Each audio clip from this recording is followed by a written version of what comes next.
ನಮಸ್ಕಾರ ಸ್ನೇಹಿತರೆ, ನಾನು Vijeth Vasishta tech convention YouTube ಚಾನಲ್ನಿಂದ. ಇವತ್ತಿನ ಈ ಒಂದು ವಿಡಿಯೋದಲ್ಲಿ ನಾವು ಹೇಗೆ ಮನೆಯಲ್ಲೇ ಕುಳಿತುಕೊಂಡು ಆನ್ಲೈನ್ನಲ್ಲಿ ಒಂದು ಕಾರ್ ಅಥವಾ ಬೈಕ್ ಇನ್ಶೂರೆನ್ಸ್ನ ಬೈ ಮಾಡಬಹುದು ಅಥವಾ ರಿನ್ಯೂ ಮಾಡಬಹುದು ಅನ್ನೋದನ್ನ ನೋಡಿಕೊಳ್ಳೋಣ. ಇವತ್ತಿನ ವಿಡಿಯೋದಲ್ಲಿ ನಾನು ತೋರಿಸ್ತಾ ಇರುವಂತದ್ದು ಒಂದು ಕಾರ್ ಇನ್ಶೂರೆನ್ಸ್ನ ರಿನ್ಯೂ ಮಾಡೋದ್ರ ಬಗ್ಗೆ. ಸೊ ರಿನ್ಯೂ ಮಾಡಬೇಕಾದ್ರೆ ನಾನಿಲ್ಲಿ ಯೂಸ್ ಮಾಡ್ತಾ ಇರುವಂತ ಒಂದು ಪ್ಲಾಟ್ಫಾರ್ಮ್ ಬಂದ್ಬಿಟ್ಟು ಆಕೋ ಅಂತ. ಸೊ ನಿಮ್ಗೆಲ್ರಿಗೂ ಗೊತ್ತಿರುತ್ತೆ ಈ ACO.com, ಆಕೋ ಕಾರ್ ಇನ್ಶೂರೆನ್ಸ್ ಅಂತೆಲ್ಲ. ಸೊ ಯಾಕೆ ಇದನ್ನ ಯೂಸ್ ಮಾಡ್ತಿದ್ದೀನಿ ಅಂತಂದ್ರೆ ಕಂಪೇರಿಟಿವ್ಲಿ ಎಲ್ಲದಕ್ಕಿಂತ ಸ್ವಲ್ಪ ಕಮ್ಮಿ ರೇಟ್ ಇದಾಗಿರುತ್ತೆ. ಹಾಗೆ ತಕ್ಷಣನೇ ನಮಗೆ ಆ ಒಂದು ಪಾಲಿಸಿ ಏನು ಬರುತ್ತೆ ಅದು ಬಂದ್ಬಿಡುತ್ತೆ. ಸೊ ಹಾಗೆ ಇವಾಗ ನಾವು ಒಂದು ಈ ತರ ಆಕೋದಲ್ಲಿ ರಿನ್ಯೂ ಮಾಡ್ತಾ ಇದ್ದೀವಿ ಅಂತಂದ್ರೆ ನಮ್ದು ಹಳೆಯ ಇನ್ಶೂರೆನ್ಸ್ ಆಕೋದಲ್ಲೇ ಆಗಿರಬೇಕು ಅಂತ ಯಾವುದೇ ರೀತಿಯಾದಂತಹ ಒಂದು ರೂಲ್ಸ್ ಇಲ್ಲ. ಸೊ ಜಸ್ಟ್ ಡೈರೆಕ್ಟ್ ಆಗಿ ಹೋಗಿ ಒಂದು ಬೈ ಮಾಡ್ಕೊಳ್ಬಹುದು. ಇವಾಗ ನಾನು ತೋರಿಸ್ತಿರೋದು ಒಂದು ಕಾರ್ ಬಗ್ಗೆ, ಬಟ್ ನೀವು ಕಾರ್ ಮಾತ್ರ ಅಲ್ಲ ಬೈಕ್ ಇನ್ಶೂರೆನ್ಸ್ ಕೂಡ ಆಕೋದಲ್ಲಿ ಬೈ ಮಾಡ್ಕೊಳ್ಬಹುದಾಗಿರುತ್ತೆ. ಫಸ್ಟಿಗೆ ನೀವೇನ್ ಮಾಡಬೇಕು, ನಾನು ಡಿಸ್ಕ್ರಿಪ್ಷನ್ ಅಲ್ಲಿ 2 ಲಿಂಕ್ ಕೊಟ್ಟಿರ್ತೀನಿ. ಒಂದು ಬೈಕ್ ಇನ್ಶೂರೆನ್ಸ್ಗೆ ಸಪರೇಟ್ ಮತ್ತೆ ಕಾರ್ ಇನ್ಶೂರೆನ್ಸ್ಗೆ ಸಪರೇಟ್ ಲಿಂಕ್ ಕೊಟ್ಟಿರ್ತೀನಿ, ಅದಕ್ಕೆ ಹೋಗಬೇಕಾಗತ್ತೆ. ಸೊ ಇಲ್ಲಿ ವಿಡಿಯೋದಲ್ಲಿ ನಾನು ಬೈಕ್ ಇನ್ಶೂರೆನ್ಸ್ ಪೇಜ್ ನಲ್ಲಿ ಕಾರ್ ನಂಬರ್ ಪ್ಲೇಟ್ ಹಾಕಿದ್ದೀನಿ, ಅದಕ್ಕೆ ಈ ರೀತಿಯಾಗಿ ಎರರ್ ತೋರಿಸ್ತಾ ಇದೆ. ಸೊ ನೀವು ಅಲ್ಲಿ ರೆಸ್ಪೆಕ್ಟಿವ್ ಲಿಂಕ್ ನ ಡಿಸ್ಕ್ರಿಪ್ಷನ್ ಅಲ್ಲಿ ಹೋಗಿ ಕ್ಲಿಕ್ ಮಾಡ್ಕೊಳ್ಬಹುದು. ಅದಾದ್ಮೇಲೆ ಫಸ್ಟ್ ಸ್ಟೆಪ್ ನಮ್ಮ ಒಂದು ವೆಹಿಕಲ್ ನ ನಂಬರ್ ಪ್ಲೇಟ್ ಅನ್ನ ಎಂಟರ್ ಮಾಡಬೇಕಾಗತ್ತೆ. ಅದಾದ್ಮೇಲೆ ಈ ರೀತಿಯಾಗಿ ಒಂದು ಪೇಜ್ ಓಪನ್ ಆಗುತ್ತೆ. ಅದಾದ್ಮೇಲೆ ಇಲ್ಲಿ ನೋಡಿ, ಇಲ್ಲಿ ನೋ ಕ್ಲೈಮ್ ಬೋನಸ್ ಅನ್ನೋದ್ರ ಬಗ್ಗೆ ಒಂದು ಪಾಯಿಂಟ್ ಕ್ವಶನ್ ಕೇಳ್ತಾ ಇದೆ ಅದು. ಸೊ ನೋ ಕ್ಲೈಮ್ ಬೋನಸ್ ಅಂತಂದ್ರೆ ನಾವು ನಮ್ಮ ಹಳೆ ಇನ್ಶೂರೆನ್ಸ್ ಲಾಸ್ಟ್ ಇಯರ್ ಇನ್ಶೂರೆನ್ಸ್ ಏನಾದ್ರೂ ಕ್ಲೈಮ್ ಮಾಡ್ಕೊಂಡಿದೀವಾ ಅಂತ ಕೇಳ್ತಾ ಇದೆ ಅದು. ಸೊ ನಾನಿಲ್ಲಿ ಸದ್ಯಕ್ಕೆ ಕ್ಲೈಮ್ ಮಾಡ್ಕೊಂಡಿಲ್ಲ, ಸೊ ಕ್ಲೈಮ್ ಮಾಡ್ಕೊಂಡಿಲ್ಲ ಅಂತ ಕೊಡ್ತಾ ಇದ್ದೀನಿ. ಕ್ಲೈಮ್ ಮಾಡ್ಕೊಂಡಿದೆ ಅಂತ ಕೊಟ್ರೆ ನಾವು ಏನು ಪ್ರೀಮಿಯಂ ಕಟ್ತಾ ಇದೀವಿ ಈ ಇನ್ಶೂರೆನ್ಸ್ಗೆ, ಅದರ ಒಂದು ಅಮೌಂಟ್ ಏನಿದೆ ಅದು ಜಾಸ್ತಿ ಆಗುತ್ತೆ. ಆ ಒಂದು ಏನು ಎಕ್ಸ್ಟ್ರಾ ಡಿಸ್ಕೌಂಟ್ ಇರುತ್ತೆ ಅದು ನಮಗೆ ಸಿಗೋದಿಲ್ಲ. ಹಾಗೆ ಮತ್ತೊಂದು CNG ಕಿಟ್ ಇನ್ಸ್ಟಾಲ್ ಆಗಿದೆಯಾ ಅಂತ ಕೇಳ್ತಾ ಇದೆ, ಅದು ಕೂಡ ನೋ ಅಂತ ಕೊಡ್ತಾ ಇದ್ದೀನಿ. ನೆಕ್ಸ್ಟ್ 2 ಮೊಬೈಲ್ ನಂಬರ್ ಮತ್ತೆ ನಿಮ್ಮ ಒಂದು ಪಿನ್ ಕೋಡ್ ಎಂಟರ್ ಮಾಡಿ ವ್ಯೂ ಪ್ಲಾನ್ಸ್ ಮೇಲೆ ಕ್ಲಿಕ್ ಮಾಡಿ. ಅದಾದ್ಮೇಲೆ ಮತ್ತೆ ನಮಗೆ ಈ ನೋ ಕ್ಲೈಮ್ ಬೋನಸ್ ಬಗ್ಗೆ ಒಂದು ಕ್ವಶನ್ ಕೇಳ್ತಾ ಇದೆ. ಸೊ ನಾವು ಲಾಸ್ಟ್ ಇಯರ್ ಮಾತ್ರ ಮಾಡಿಲ್ವಾ ಅಥವಾ ಪ್ರೀವಿಯಸ್ 2 ವರ್ಷನೂ ಕೂಡ ಕ್ಲೈಮ್ ಮಾಡಿಲ್ವಾ ಅಂತ. ಲಾಸ್ಟ್ ಇಯರ್ ಮಾತ್ರ ಮಾಡಿಲ್ಲ ಅಂತಂದ್ರೆ ನೋಡಿ, ಇಲ್ಲಿ 0% ಆಫರ್, ಏನು ಆಫರ್ ಇಲ್ಲ. ಸೊ ಲಾಸ್ಟ್ 2 ಇಯರ್ಸ್ ಕೂಡ ಒಂದು ಕೂಡ ಕ್ಲೈಮ್ ಮಾಡಿಲ್ಲ ಇನ್ಶೂರೆನ್ಸ್ ಅಂತಂದ್ರೆ ನಾವು ಅದನ್ನ ಸೆಲೆಕ್ಟ್ ಮಾಡ್ಕೊಳ್ಬಹುದು. ಇಲ್ಲಿ ನೋಡಿ, ನಾನು ಸೆಲೆಕ್ಟ್ ಮಾಡ್ತಾ ಇದ್ದೀನಿ, 20% ಆಫರ್ ಬಿದ್ದಿದೆ. ಸೊ ಲಾಸ್ಟ್ಗೆ ಪೇಮೆಂಟ್ ಮಾಡುವಾಗ ಅದು 20% ಆಫರ್ ಅಪ್ಲೈ ಆಗುತ್ತೆ. ಇವಾಗ ನೋಡಿ, ಇದರಲ್ಲಿ ಪ್ಲಾನ್ ಸೆಲೆಕ್ಟ್ ಮಾಡೋದಕ್ಕೆ ಕೇಳ್ತಾ ಇದೆ. ಒಂದು comprehensive plan. So comprehensive plan ಅನ್ನು ನಾವು ಫಸ್ಟ್ ಪಾರ್ಟಿ ಪ್ಲಾನ್ ಅಂತಾನು ಹೇಳ್ಬಹುದು, ಮತ್ತೊಂದು ಥರ್ಡ್ ಪಾರ್ಟಿ ಪ್ಲಾನ್. ಈ 2 ಟರ್ಮ್ಸ್ ನಿಮ್ಮ ಹತ್ರ ವೆಹಿಕಲ್ ಇದೆ ಅಂತಂದ್ರೆ ಆಲ್ರೆಡಿ ನಿಮಗೆ ಗೊತ್ತಿರುತ್ತೆ, third party insurance, first party insurance ಅಂತ ಹೇಳಿ. ಸೊ ಇದರಲ್ಲಿ ನಿಮ್ಗೆ ಏನಾದರೂ ಡಿಫ್ರೆನ್ಸ್ ಗೊತ್ತಿಲ್ಲ ಅಂತಂದ್ರೆ ಸಿಂಪಲ್ ಆಗಿ ಹೇಳ್ತೀನಿ, ಥರ್ಡ್ ಪಾರ್ಟಿ ಇನ್ಶೂರೆನ್ಸ್ ಸ್ವಲ್ಪ ಕಮ್ಮಿ ರೇಟ್ ಇದಾಗಿರುತ್ತೆ. ಓಕೆ, ಸೊ ಅದಾದ್ಮೇಲೆ ಪೊಲೀಸ್ ಬಂದಾಗ ಫೈನ್ ಬೀಳಬಾರ್ದು ಅಂತಂದ್ರೆ ಜಸ್ಟ್ ಥರ್ಡ್ ಪಾರ್ಟಿ ಇನ್ಶೂರೆನ್ಸ್ ಇದ್ರೆ ಸಾಕು. ಮತ್ತೆ ಥರ್ಡ್ ಪಾರ್ಟಿ ಇನ್ಶೂರೆನ್ಸ್ ಏನಿದೆ ಕಮ್ಮಿ ರೇಟ್ ಇದು, ಹೆಸರೇ ಹೇಳೋ ಹಾಗೆ ಥರ್ಡ್ ಪಾರ್ಟಿನ ಮಾತ್ರ ಕವರ್ ಮಾಡುತ್ತೆ. ಸೊ ಏನಿದು ಥರ್ಡ್ ಪಾರ್ಟಿ ಅಂತಂದ್ರೆ, ಸೇ ಫಾರ್ ಎಕ್ಸಾಂಪಲ್ ನಾವು ಒಂದು ಗಾಡಿ, ನಮ್ದೊಂದು ಗಾಡಿ ಇದೆ, ಆಕ್ಸಿಡೆಂಟ್ ಆಗುತ್ತೆ. ಸೊ ಆ ಥರ್ಡ್ ಪಾರ್ಟಿ ಯಾರು ಅಂತಂದ್ರೆ ನಮ್ಮಿಂದ ಏನಾದರೂ ಡ್ಯಾಮೇಜ್ ಆಗಿದ್ರೆ, ಬೇರೆಯವರಿಗೆ ಒಂದು ಇಂಜುರಿ ಆಗಿದ್ರೆ ಅಥವಾ ಒಂದು ಸಾವಾಗಿದ್ರೆ ಅವ್ರದ್ದೆಲ್ಲ ಕವರ್ ಮಾಡುತ್ತೆ. ಸೊ ನಮ್ದು ವೆಹಿಕಲ್ ರಿಲೇಟೆಡ್, ನಮ್ದು ರಿಲೇಟೆಡ್ ಏನು ಕೂಡ ಕವರ್ ಆಗೋದಿಲ್ಲ ಆ ಒಂದು ಥರ್ಡ್ ಪಾರ್ಟಿ ಪ್ಲಾನ್ ಅಲ್ಲಿ. ಅದೇ ಕಾಂಪ್ರಹೆನ್ಸಿವ್ ಪ್ಲಾನ್ ಅಂದ್ರೆ ಏನು, ಇಲ್ಲಿ ನಾವು ಸ್ವಲ್ಪ ಜಾಸ್ತಿ ದುಡ್ಡು ಕೊಡ್ತಿದೀವಿ, ಸೊ ನಮಗೆ ಸ್ವಲ್ಪ ಜಾಸ್ತಿ ಬೆನಿಫಿಟ್ಸ್ ಇದೆ. ಸೊ ಕಾಂಪ್ರಹೆನ್ಸಿವ್ ಪ್ಲಾನ್ ಅಲ್ಲಿ ಏನಾಗುತ್ತೆ, ಆ ರೀತಿಯಾಗಿ ಏನಾದರೂ ಆಕ್ಸಿಡೆಂಟ್ ಆಯಿತು ಅಂತಂದರೆ ಥರ್ಡ್ ಪಾರ್ಟಿ ಅಲ್ಲದೆ ನಮ್ಮದು ಕಾರ್ ಇದು ಏನಾದರೂ ಡ್ಯಾಮೇಜ್ ಆಗಿದ್ದರೆ ಅದು ಕೂಡ ಕವರ್ ಆಗುತ್ತೆ.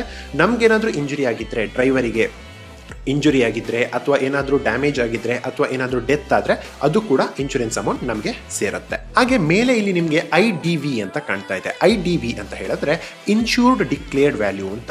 ಸೊ ನಾವು ಏನಾದರೂ ಒಂದು ಇನ್ಶೂರೆನ್ಸ್ನ ಕ್ಲೈಮ್ ಮಾಡಿದ್ರೆ, ಸೊ ಒಂದು ಇನ್ಶೂರೆನ್ಸ್ ಕಂಪ್ನಿ ಎಷ್ಟು ಮ್ಯಾಕ್ಸಿಮಮ್ ಅಮೌಂಟ್ ನಮಗೆ ಕೊಡಬಹುದು ಅಂತ. ಸೊ ಇಲ್ಲಿ ಎಕ್ಸಾಂಪಲ್ಗಿಲ್ಲ ಎಷ್ಟೋ ಮಿಡಲ್ ಪಾಯಿಂಟಲ್ಲಿ ಇದೆ ಅದು, ನಾನು ಅದನ್ನು ಸುಮ್ಮನೆ ಇಲ್ಲಿ ಕೆಳಗೆ ಇನ್ನು ಡಿಕ್ರೀಸ್ ಮಾಡ್ತಾ ಬರ್ತೀನಿ ನೋಡಿ. ಇಲ್ಲಿ ಕೆಳಗೆ ನಾವು ಕೊಡುವಂತಹ ಅಮೌಂಟ್ ಕೂಡ ಡಿಕ್ರೀಸ್ ಆಗ್ತಾ ಇದೆ. ಸೊ ಅದಕ್ಕೆ ನಾನು ಲೋಯೆಸ್ಟ್ ಅಂದರೆ 1.11 ಲ್ಯಾಕ್ಸ್ ಇದೆ ಈ ಒಂದು ಗಾಡಿಗೆ. ಸೊ ಅದನ್ನು ಸೆಲೆಕ್ಟ್ ಮಾಡ್ತಾ ಇದ್ದೀನಿ. ಇಲ್ಲಿ ನೋಡಿ, ಫುಲ್ ಅಮೌಂಟ್ ಡಿಕ್ರೀಸ್ ಆಗಿದೆ, ಅಂದರೆ ನಾವು ಕೊಡೋ ವ್ಯಾಲ್ಯೂ ಕೂಡ ಅದ್ರ ಮೇಲೆ ಡಿಪೆಂಡ್ ಆಗಿರುತ್ತೆ. ಹಾಗೆ ಇಲ್ಲಿ ಮತ್ತೊಂದು ಡಿಫ್ರೆನ್ಸ್ ನೋಡಬಹುದು ನೀವು, ಕಾಂಪ್ರಹೆನ್ಸಿವ್ ಪ್ಲಾನಿಗೂ ಮತ್ತೆ ಥರ್ಡ್ ಪಾರ್ಟಿ ಇನ್ಶೂರೆನ್ಸ್ ಏನಿದೆ ಅದಕ್ಕೆ ಜಸ್ಟ್ 400 ರೂಪೀಸ್ ಡಿಫ್ರೆನ್ಸ್ ಇದೆ.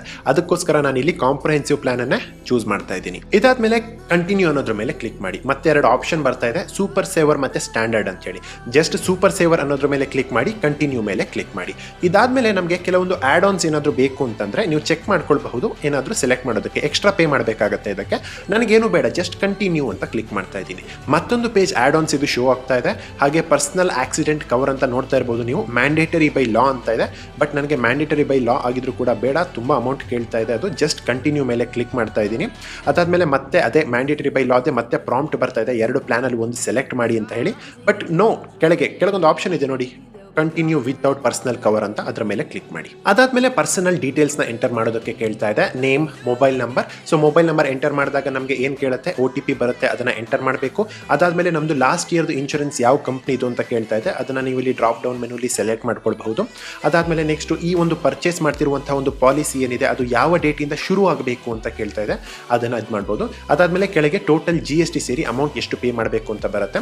ನನ್ನ ಕೇಸ್ನಲ್ಲಿ 2929 ಅಂತ ಬರ್ತಾ ಇದೆ, ಬಟ್ ಇದು ನಿಮ್ಮ ವೆಹಿಕಲ್ ಇಂದ ವೆಹಿಕಲ್ಗೆ ವೇರಿ ಆಗುತ್ತೆ. ಓಕೆ, ಅದಾದ್ಮೇಲೆ ಜಸ್ಟ್ ಪೇಮೆಂಟ್ ಮಾಡಿಬಿಡೋದು. ಪೇಮೆಂಟ್ ಆಯ್ತು, ಸೊ ಡನ್. ಇದಾದ್ಮೇಲೆ ಕಂಪ್ಲೀಟ್ KYC ಅಂತ ಒಂದು ಕೇಳ್ತಾ ಇದೆ. ಸೊ ಈ ರೀತಿಯಾಗಿ KYC ಕಂಪ್ಲೀಟ್ ಮಾಡೋದಕ್ಕೆ ನಮ್ಮ ಬಳಿ 2 ಡಾಕ್ಯುಮೆಂಟ್ಸ್ ಇರಬೇಕಾಗುತ್ತೆ. ಒಂದು ಅಡ್ರೆಸ್ ಪ್ರೂಫಿಗೆ ಆಧಾರ್ ಕಾರ್ಡ್ ಆಗಿರಬಹುದು, ವೋಟರ್ ID, ಪಾಸ್ಪೋರ್ಟ್ ಏನಾದರೂ ಇರಬೇಕಾಗುತ್ತೆ, ಮತ್ತೊಂದು ಪ್ಯಾನ್ ಕಾರ್ಡ್ ಇರಬೇಕಾಗುತ್ತೆ. ಸೊ ನಾನಿಲ್ಲಿ ಎರಡನ್ನೂ ರೆಡಿ ಮಾಡಿ ಇಟ್ಕೊಂಡಿದ್ದೀನಿ. ಡನ್. ಅದಾದ್ಮೇಲೆ ಇಲ್ಲಿ ನೋಡಿ, ಇಲ್ಲಿ ಸ್ಟಾರ್ಟ್ KYC ಅಂತ ಕೊಡ್ತಾ ಇದ್ದೀನಿ. ಸ್ಕಿಪ್ ಅಂತ ಒಂದು ಆಪ್ಷನ್ ಬರ್ತಾ ಇದೆ. ನಾನು ಇದನ್ನ ಟ್ರೈ ಮಾಡಿಲ್ಲ. ಇದು ಮಾಡಿದ್ರು ಕೂಡ ನನ್ನ ಪ್ರಕಾರ ಪಾಲಿಸಿ ನಮಗೆ ಬರುತ್ತೆ, ಬಟ್ ನಾನು ಸದ್ಯಕ್ಕೆ ಏನು KYC ಮಾಡ್ತಾ ಇದ್ದೀನಿ ಇಲ್ಲಿ ಈ ಒಂದು ಸ್ಟೆಪ್ನಲ್ಲಿ. ಸೊ ಸ್ಟಾರ್ಟ್ ಮಾಡಿದ್ದೀನಿ. ಅದಾದ್ಮೇಲೆ continue in mobile R web browser ಅಂತ ಕೇಳ್ತಾ ಇದೆ. ಸೊ ನಾನು ಜಸ್ಟ್ ಇಲ್ಲೇ ಕಂಟಿನ್ಯೂ ಹಿಯರ್ ಅಂತ ಕೊಟ್ಟರು ಕೂಡ ಅದು ಮೊಬೈಲ್ನಲ್ಲೇ ಮಾಡಿ ಅಂತ ಬರ್ತಾ ಇದೆ. ಸೊ ಒಂದು QR ಕೊಡ್ತಾ ಇದೆ ಕೆಳಗೆ, ಮತ್ತೊಂದು ಕಾಪಿ URL ಅಂತ ಬರ್ತಾ ಇದೆ. ಸೊ ನಿಮ್ಮ ಮೊಬೈಲ್ ಇದ್ದರೆ ಡೈರೆಕ್ಟ್ ಆಗಿ ಈ ರೀತಿಯಾಗಿ QR ಕೋಡನ್ನು ಇದು ಮಾಡಿಕೊಂಡು ಸ್ಕ್ಯಾನ್ ಮಾಡಿಕೊಂಡು ನೀವು ಜಸ್ಟ್ ಆ 2 ಪ್ಯಾನ್ ಕಾರ್ಡ್ ಮತ್ತು ಆಧಾರ್ ಕಾರ್ಡ್ ಏನಾದರೂ ಅಪ್ಲೋಡ್ ಮಾಡಬಹುದು. ಇಲ್ಲ ಅಂತಂದರೆ ನಾವು ಆ ಲಿಂಕನ್ನು ಕೂಡ ಓಪನ್ ಮಾಡಬಹುದು. ಈ ರೀತಿಯಾಗಿ ನನಗೆ ಇಲ್ಲಿ ಕೇಳ್ತಾ ಇರೋದು ಒಂದೇ ಒಂದು ರೀಸನ್ನು, ನಾನು ಇದನ್ನು ಲ್ಯಾಪ್ಟಾಪ್ನಲ್ಲಿ ಮಾಡ್ತಾ ಇದ್ದೀನಿ ಅಂತ. ನೀವು ಮೊಬೈಲ್ನಲ್ಲಿ ಮಾಡಿದ್ರೆ ಈ ಆಪ್ಷನ್ನೇ ಕೇಳೋದಿಲ್ಲ, ಡೈರೆಕ್ಟಾಗಿ ಅಪ್ಲೋಡ್ ಮಾಡೋದಕ್ಕೆ ಕೇಳೋದು. ಅಪ್ಲೋಡ್ ಆದ ತಕ್ಷಣವೇ KYC ವೆರಿಫೈಡ್ ಅಂತ ಒಂದು ಪೇಜ್ ಬರ್ತಾ ಇದೆ. ಇದಾದ್ಮೇಲೆ ಕಂಟಿನ್ಯೂ ಮೇಲೆ ಕ್ಲಿಕ್ ಮಾಡಿ ಪಾಲಿಸಿ ಇಶ್ಯೂಡ್ ಅಂತ ಬರ್ತಾ ಇದೆ. ಪಾಲಿಸಿ ಇಶ್ಯೂಡ್ ಅಂತ ಬಂದ ತಕ್ಷಣವೇ ನಮ್ಮ ಒಂದು ಇಮೇಲ್ ID ಏನಿರುತ್ತೆ ಅದಕ್ಕೆ ಆ ಒಂದು ಪಾಲಿಸಿ ಬರುತ್ತೆ. ಹಾಗೆ ನಾವು ಯಾವ ಮೊಬೈಲ್ ನಂಬರ್ ಕೊಟ್ಟಿರ್ತೀವಿ ಆ ವಾಟ್ಸಪ್ ಇರುತ್ತಲ್ಲ, ವಾಟ್ಸಪ್ಪಿಗೂ ಕೂಡ ತಕ್ಷಣವೇ ಆ ಒಂದು ನಮ್ಮ ಇನ್ಶೂರೆನ್ಸ್ ಪಾಲಿಸಿ ಬರುತ್ತೆ. ಹೇಗಿತ್ತು ಇವತ್ತಿನ ವಿಡಿಯೋ? ಈ ವಿಡಿಯೋ ನಿಮಗೆ ಹೆಲ್ಪ್ಫುಲ್ ಆಗಿದೆ ಅಂತ ತಿಳ್ಕೊಳ್ತೀನಿ. ಇನ್ನು ಇದೇ ರೀತಿಯ ಇಂಟ್ರೆಸ್ಟಿಂಗ್ ಟೆಕ್ ವಿಡಿಯೋಸ್ಗಾಗಿ ಟೆಕ್ ಅನ್ವೇಷಣೆ ಚಾನಲ್ನ ಸಬ್ಸ್ಕ್ರೈಬ್ ಮಾಡೋದು ಮರಿಬೇಡಿ ಅಂತ ಹೇಳ್ತಾ ನಾನು ಮುಂದಿನ ವಿಡಿಯೋದಲ್ಲಿ ಸಿಗ್ತೀನಿ. ಧನ್ಯವಾದಗಳು.